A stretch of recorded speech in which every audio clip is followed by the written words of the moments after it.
स्वागत है दोस्तों आपका पीएस कॉमर्स एजुकेशन में लर्न समथिंग विथ मी।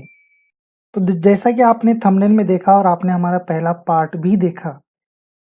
क्या देखा पहला part? MCQ for a detail MCom TY BCom and set examination, जो कि पुणे यूनिवर्सिटी ने हमारे डिक्लेरेशन दिया है एग्जाम के संदर्भ में दोस्तों। तो चलिए नेक्स्ट पार्ट स्टार्ट करते हैं दोस्तों, शुरुआत करते हैं।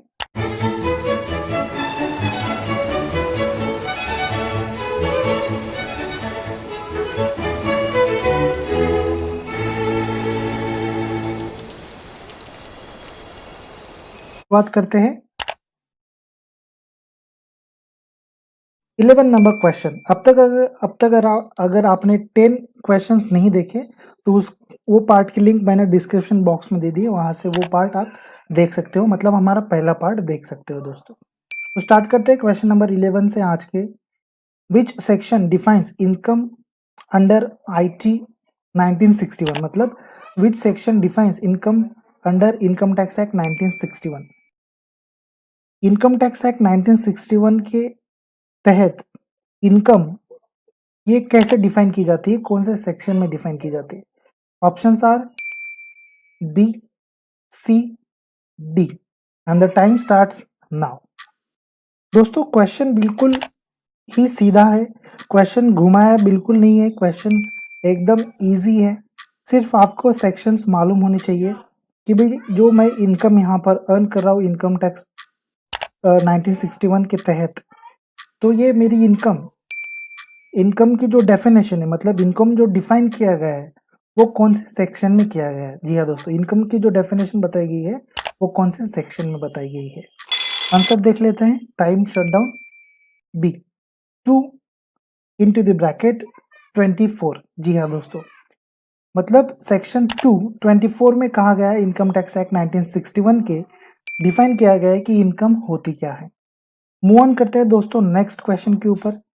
Question number 12, which section defines person under income tax act 1961 and the options are B, C, D. Time starts now. ये क्वेश्चन भी सेम है बट यहाँ पर पूछा गया है कि पर्सन को डिफाइन किया गया है कौन से सेक्शन में under the income tax act 1961। दोस्तों आपको ये 101% पूछने वाले हैं, सेक्शंस तो आएंगे ही आएंगे। इसके ऊपर आप थप्पा लगा ले, स्टैंप लगा ले कि ये क्वेश्चंस 101% आने ही वाले हैं दोस्तों। तो बता दीजिए, जल्दी से कमेंट भी कर दीजिए कि पर्सन कौन से सेक्शन में आता है, डिफाइन किया गया है इनकम टैक्स एक्ट 1961 में। टाइम यहाँ पर खत्म हो गया है, आंसर इज डी। जी हाँ दोस्तों, सेक्शन 231 के तहत इनकम टैक्स एक्ट 1961 में डिफाइन किया गया है पर्सन क्या होता है, पर्सन होते क्या है दोस्तों। आपने थ्योरी पढ़ी होगी, आपको पता होगा पर्सन होता क्या है। मैं आपको यहाँ पर बिल्कुल भी ज्यादा बहस नहीं करूंगा, ज्यादा बताऊंगा नहीं दोस्तों। क्वेश्चन नंबर 13 देख लेते हैं। Which section defines SSC under income tax act 1961 and the options are D. Okay, A B C and D. जी हाँ दोस्तों, तो which section defines SSC under income tax act 1961। Time starts now.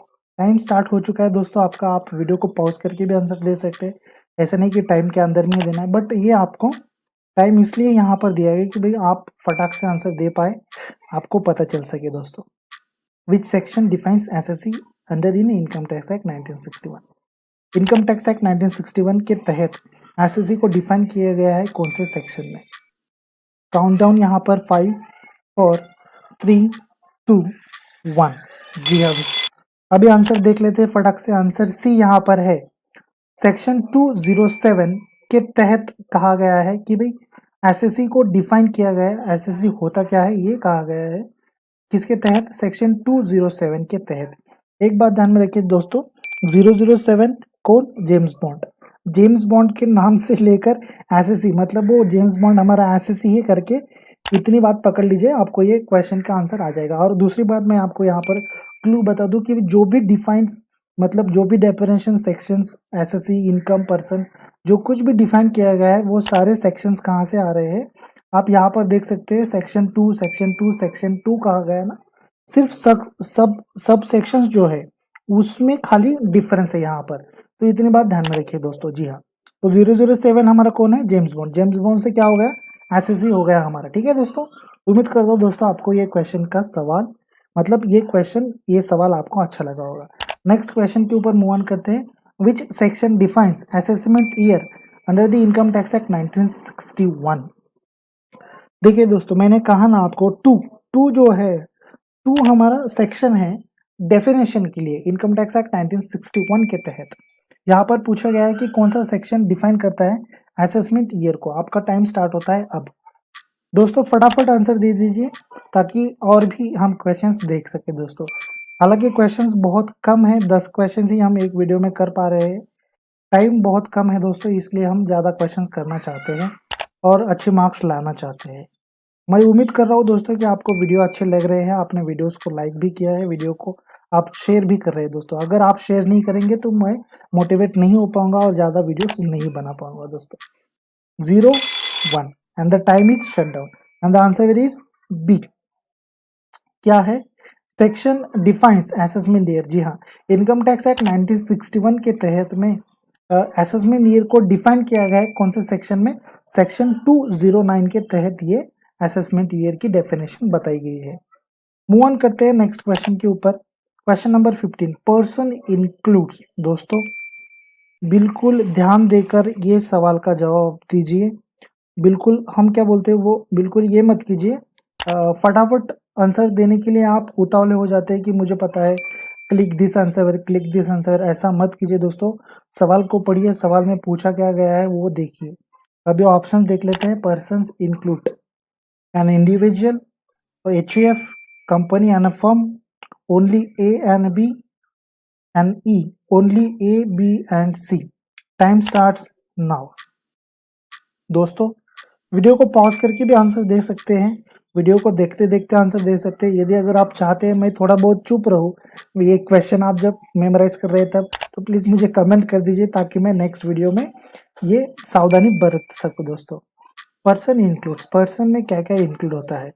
HUF होता है, company होती है, firm होती है, इंडिविजुअल बंदा होता है, क्या है? काउंटडाउन यहाँ पर खत्म होता हुआ 2 1 एंड आंसर इज ई। जी हाँ दोस्तों, only A, B and C। इसका मतलब क्या कि पर्सन में इंक्लूड होता है इंडिविजुअल, मैं खुद अगर मैं बोल रहा हूँ तो मैं भी पर्सन ही हूँ। HUF हिंदू अनडिवाइडेड फैमिली, वो भी इंक्लूड होती है पर्सन में। कंपनी तो होती ही है पर्सन में, और फर्म जो भी हमारी पार्टनरशिप फर्म हो या फिर कुछ भी फर्म हो वो भी यहाँ पर पर्सन में इंक्लूड होती है दोस्तों।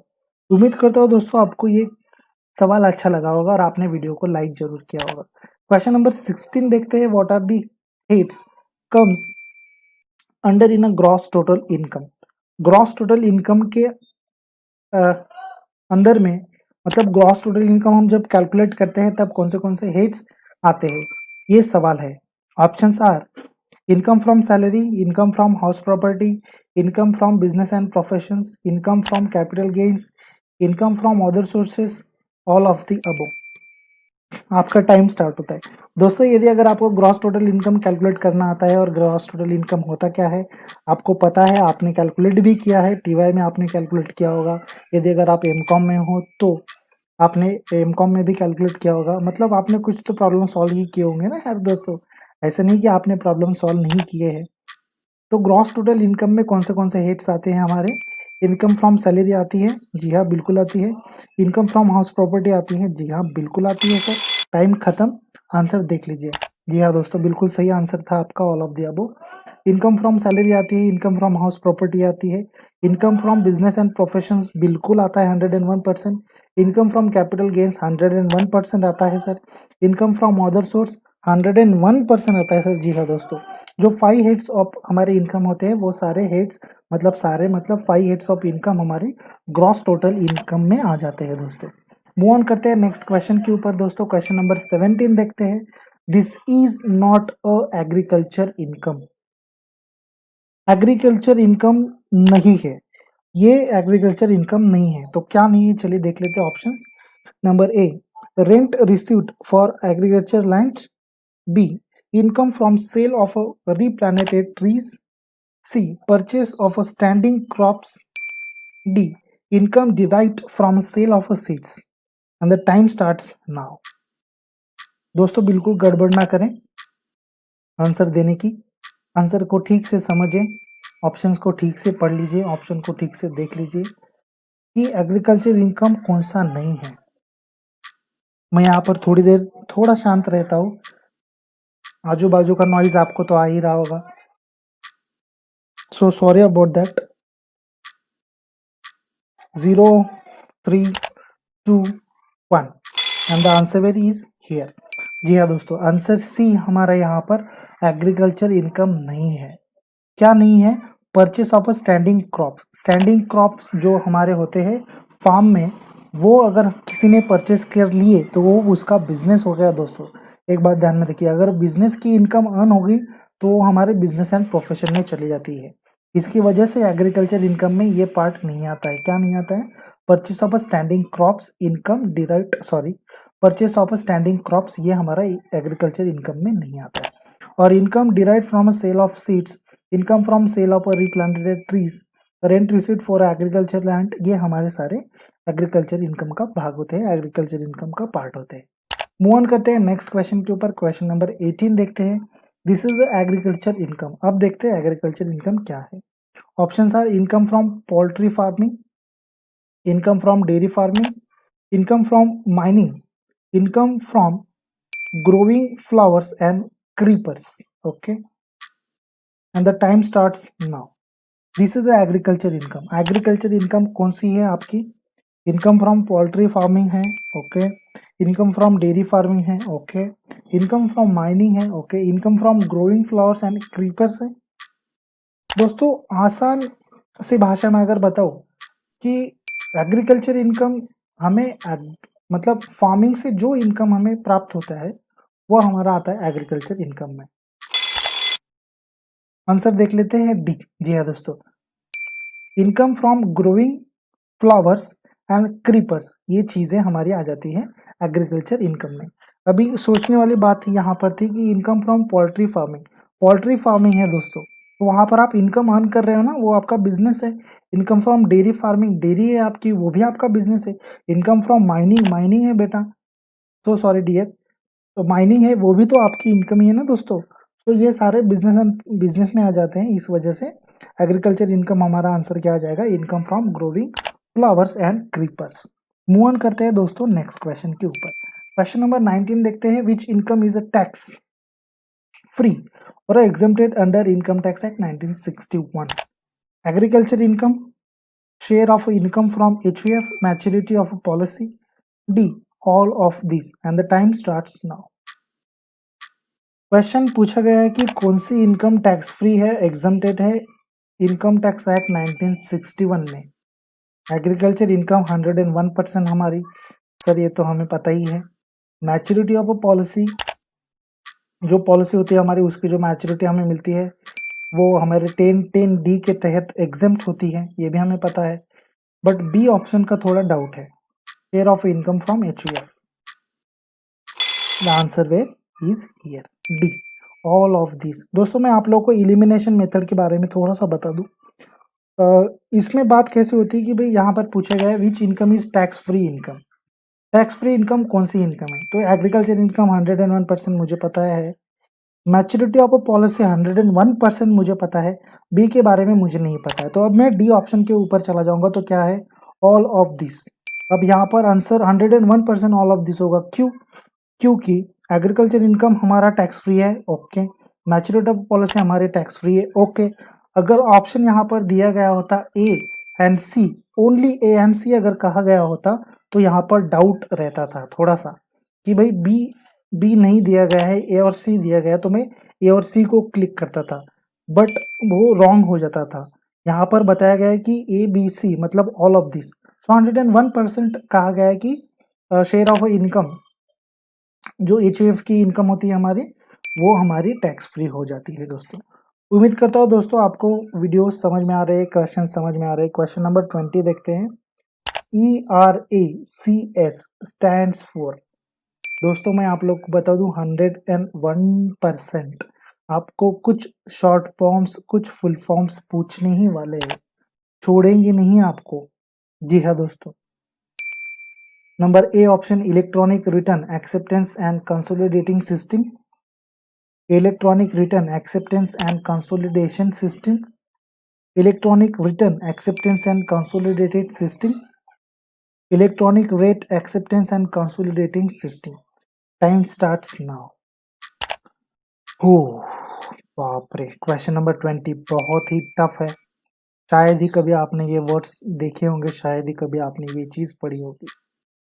Electronic return acceptance and consolidated system, electronic return acceptance and consolidation system, electronic return acceptance and consolidated system, electronic rate acceptance and consolidating system.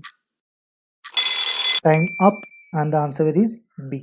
जी हाँ दोस्तों, electronic return acceptance and consolidation system. ये system होती है pan के लिए, हमारे pan authorisation के लिए ये सिस्टम यूज की जाती है दोस्तों। Electronic return acceptance and consolidation system stands for ERACS।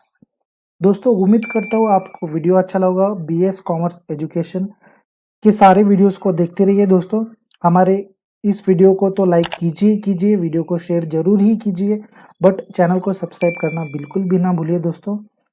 यदि अगर आप चैनल को सब्सक्राइब करते हैं, वीडियोस को शेयर करते हैं और लाइक्स हमारे वीडियोस के ऊपर आते हैं, तो मैं और भी ऐसे बेहतरीन वीडियोस बनाऊंगा दोस्तों 101%।